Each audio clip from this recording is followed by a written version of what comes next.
राजकारणामध्ये संपर्कात असणं आणि नसणं काही चुकीचं नाही आहे. त्यांनी कैलास पाटला ओळखलं नाही असं मला वाटतं. राजकीय निर्णय काय घ्यायचा हा त्यांचा स्वतःचा प्रश्न आहे. महाराष्ट्राच्या राजकारणात सध्या अनेक नाट्यमय घडामोडी घडत आहेत.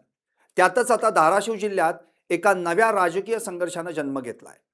तुळजापूर येथील जगदंबेच्या 3.5 शक्तिपीठांपैकी एक असलेल्या श्री तुळजाभवानी देवीच्या मंदिर संस्थांमधील अंतर्गत सुरक्षेचा मुद्दा आता केवळ प्रशासकीय राहिला नसून त्याला पूर्णपणे राजकीय रंग चढलाय. या वादाच्या केंद्रस्थानी आहेत ठाकरे गटाचे निष्ठावंत आमदार कैलास पाटील आणि पालकमंत्री प्रताप सरनाईक. या दोघांमधला वाद केवळ शाब्दिक राहिलेला नसून त्यानं आता थेट पक्षांतराच्या आणि गुप्त व्यवहारांच्या कॅमेरा रेकॉर्डिंगच्या इशाऱ्यांपर्यंत मजल मारली आहे. महाराष्ट्रात महायुतीचं सरकार आल्यानंतर विरोधकांना आपल्या गोटात ओढण्यासाठी सत्ताधाऱ्यांकडून सातत्यानं प्रयत्न होत आहेत. त्यात कैलास पाटीलही माझ्या संपर्कात आहेत असा दावा सरनाईकांनी केल्यानं पुन्हा एकदा खळबळ माजली आहे. नमस्कार, मी संदीप आणि तुम्ही पाहता LS मराठी. या संपूर्ण प्रकरणाची सुरुवात झाली ती तुळजाभवानी मंदिर परिसरात सुरक्षिततेच्या कारणास्तव बसवण्यात येत असलेल्या नवीन CCTV कॅमेऱ्यांच्या खरेदी प्रक्रियेवरून.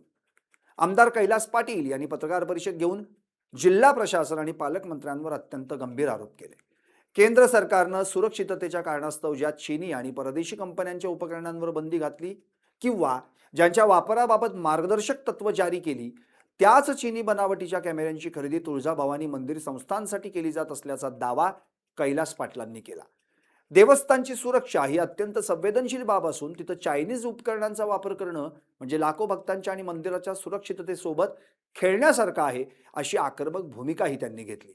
हा केवळ तांत्रिक मुद्दा नसून तुळजाभवानीच्या मंदिराशी जोडलेल्या कोट्यवधी जनतेच्या अस्मितेचा प्रश्न आहे असं सांगत त्यांनी या व्यवहारात मोठ्या प्रमाणावर आर्थिक गैरव्यवहार आणि भ्रष्टाचार झाल्याचा थेट संशय व्यक्त केला. चायनीज आणि जापनीज असं म्हणून या विषयाची कुणी टिंगलटवाळी करू नये असं आवाहन त्यांनी सत्ताधाऱ्यांना दिलं.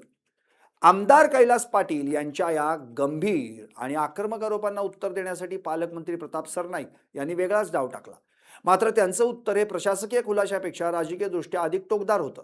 सरनाईक यांनी कैलास पाटील यांच्या आरोपांचा पूर्णपणे इन्कार केला. कॅमेरा खरेदी नियमांनुसारच होत असल्याचं सांगितलं. मात्र याच वेळी त्यांनी एक मोठा राजकीय बॉम्ब टाकला. कैलास पाटील हे सध्या केवळ प्रसिद्धीच्या झोतात राहण्यासाठी आणि स्वतःच राजकीय अस्तित्व टिकवण्यासाठी असे बिनबुडाचे आरोप करत असल्याचं ते म्हणाले. पुढे जात त्यांनी ऑपरेशन टायगर 2चा उल्लेख केला. ठाकरे गटाचे आमदार कैलास पाटील आणि प्रवीण स्वामी हे दोन्ही नेते सध्या माझ्या थेट संपर्कात आहेत असा खळबळजनक दावा सरनाईकांनी केला. एवढंच नव्हे तर मंदिरात जे कॅमेरे बसवले जात आहेत त्याच कॅमेऱ्यांच्या माध्यमातून आम्ही कैलास पाटील यांच्यावर पूर्ण लक्ष ठेवून आहोत आणि याच वॉचच्या जोरावर आमचं ऑपरेशन टायगर 2 यशस्वी होणार आहे असा मिश्किल आणि तितकाच सूचक टोला त्यांनी लगावला. सरनाईक यांच्या या विधानामुळे राजकीय वर्तुळात एकच खळबळ उडाली आणि कैलास पाटील हे देखील आता शिवसेना शिंदे गटात प्रवेश करणार का अशा चर्चांना उधाण आलं. कैलास पाटील संपर्कात आहेत. माझे मित्र आहेत, मी तुम्हाला सांगितलं. स्वामी कैलास पाटील काय स्वामी तर संपर्कात आहे. आधी ओमराजे सुद्धा संपर्कात होते. राजकारणामध्ये संपर्कात असणं आणि नसणं काही चुकीचं नाही आहे. त्यामुळे ऑपरेशनच करायला पाहिजे असं काही नाही आहे. आता ओमराजे योगायोगानं आले आमच्या पक्षामध्ये, त्याला आम्ही काय करणार? हा काय ऑपरेशन टायगरचा भाग होता असं नाही. प्रताप सरनाईक यांच्या या दाव्यामुळे संतप्त झालेले आमदार कैलास पाटील यांनी तात्काळ पलटवार केला.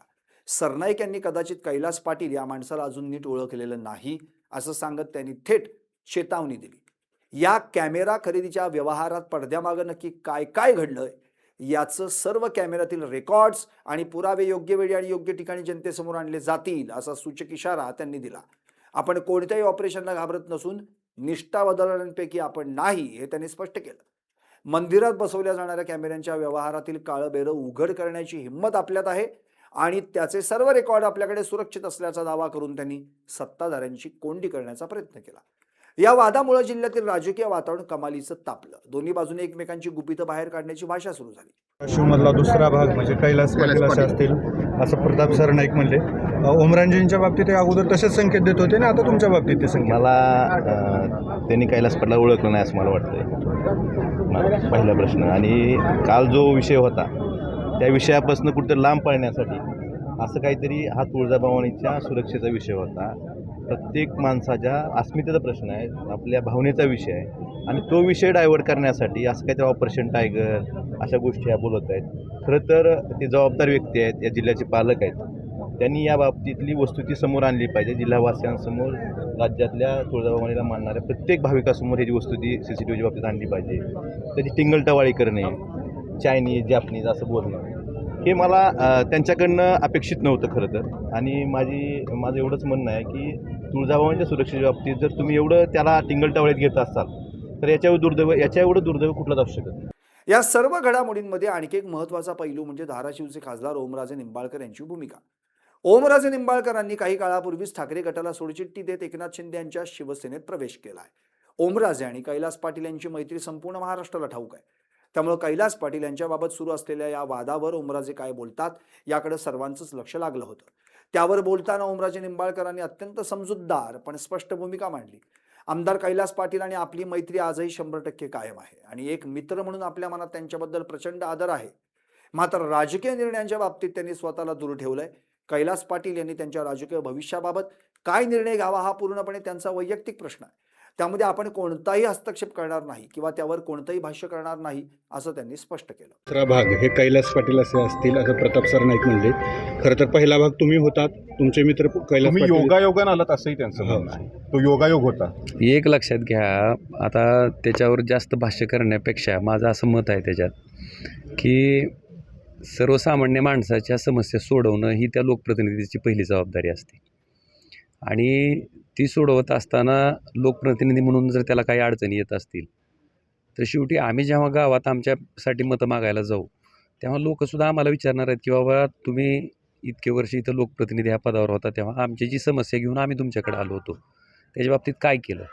आणि मला वाटतं त्यांच्या समस्याला वाचा फोडण्यासाठी, त्यांच्या समस्येसाठी काही राजकीय निर्णय कुठल्या माणसानं जर घ्यायची आवश्यकता त्याला वाटली तर मला वाटतं की ज्यांनी ह्याच्या बाबतीत भाष्य केलं आहे त्यांना ह्याच्या बाबतीतली सखोल माहिती असेल किंवा ज्यांच्याबद्दल भाष्य होतं आहे त्यांना सखोल माहिती असेल, पण मला ह्याच्या बाबतीत कुठलीही माहिती नाही. एक प्रश्न आहे, ओके पॅटर्न जिल्ह्यामध्ये आहे तुमची फार चांगली मैत्री. तुम्हाला काय वाटतं? मैत्री आहे ना.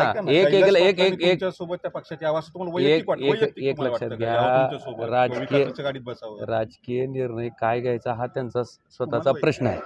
मला काय वाटतंय मित्र अजून म्हणून आता तुम्हाला हे काय का मित्र म्हणून माझी मैत्री त्यांची कायम आहे. त्यांनी काय करावं, त्यांचा राजकीय निर्णय काय असावा ह्याच्या बाबतीत त्यांना स्वातंत्र्य आहे. त्यांच्या त्यांनी योग्य वाटेल त्या पद्धतीचा निर्णय ते घेतील. खासदार ओमराजे निंबाळकर यांनी स्वतःच्या पक्षांतराचं समर्थन करताना जनतेच्या कामांचा हवाला दिला. आपण ज्या कारणासाठी आणि ज्या विकासाच्या मुद्द्यांसाठी सत्ताधारी पक्षात जाण्याचा निर्णय घेतला त्या उद्दिष्टांचा पाठपुरावा करण्यासाठी आपण पूर्ण ताकदीनं प्रयत्न करणार असल्याचं त्यांनी सांगितलं. जनतेनं आपल्याला निवडून दिलंय त्यामुळे लोकांनी विचारल्यानंतर त्यांची रखडलेली कामं मार्गी लावणं हे आपलं आद्य कर्तव्य आहे आणि त्यासाठीच आपण हा राजकीय निर्णय घेतला असल्याचं त्यांनी पुन्हा एकदा अधोरेखित केलं. एकीकडे ओमराजे निंबाळकर हे सत्ताधारी बाकांवरून जिल्ह्याच्या विकासाचा दावा करत असतानाच दुसरीकडे त्यांचेच परममित्र कैलास पाटील हे विरोधी पक्षात राहून सत्ताधाऱ्यांच्या कथित भ्रष्टाचारावर आसूर ओढत आहेत. यामुळे धाराशिव जिल्ह्यातील राजकीय समीकरणं अत्यंत गुंतागुंतीची बनली आहेत. तुळजाभवानी मंदिराच्या सुरक्षिततेचा आणि चिनी कॅमेऱ्यांचा हा वाद आता केवळ एका जिल्ह्यापुरता मर्यादित राहिलेला नाही. मंत्रालयापासून ते थेट स्थानिक पातळीपर्यंत यावर चर्चा रंगू लागल्या आहेत. आगामी निवडणुका डोळ्यांसमोर ठेवून महायुतीकडून विरोधी पक्षातील आमदारांना आपल्या बाजूने वळवण्याचे प्रयत्न सुरू असल्याचा आरोप महाविकास आघाडीकडून सातत्यानं केला जातोय. प्रताप सरनाईक यांनी वापरलेला ऑपरेशन टायगर 2 हा शब्दप्रयोग याच रणनीतीचा एक भाग असल्याचं बोललं जातं. मात्र कैलास पाटलांनी घेतलेली आक्रमक भूमिका आणि कॅमेरा रेकॉर्ड्स बाहेर काढण्याचा दिलेला इशारा पाहता सत्ताधाऱ्यांचं हे ऑपरेशन इतकं सोपं नसेल असं दिसतंय. या उलट जर कैलास पाटील यांनी खरोखरच या व्यवहारातील त्रुटी किंवा पुरावे समोर आणले तर ते सरकारसाठी अडचणीचं ठरू शकतं. धाराशिवमधील हा राजकीय कलगीतुरा आगामी काळात अधिक तीव्र होण्याची चिन्ह आहेत.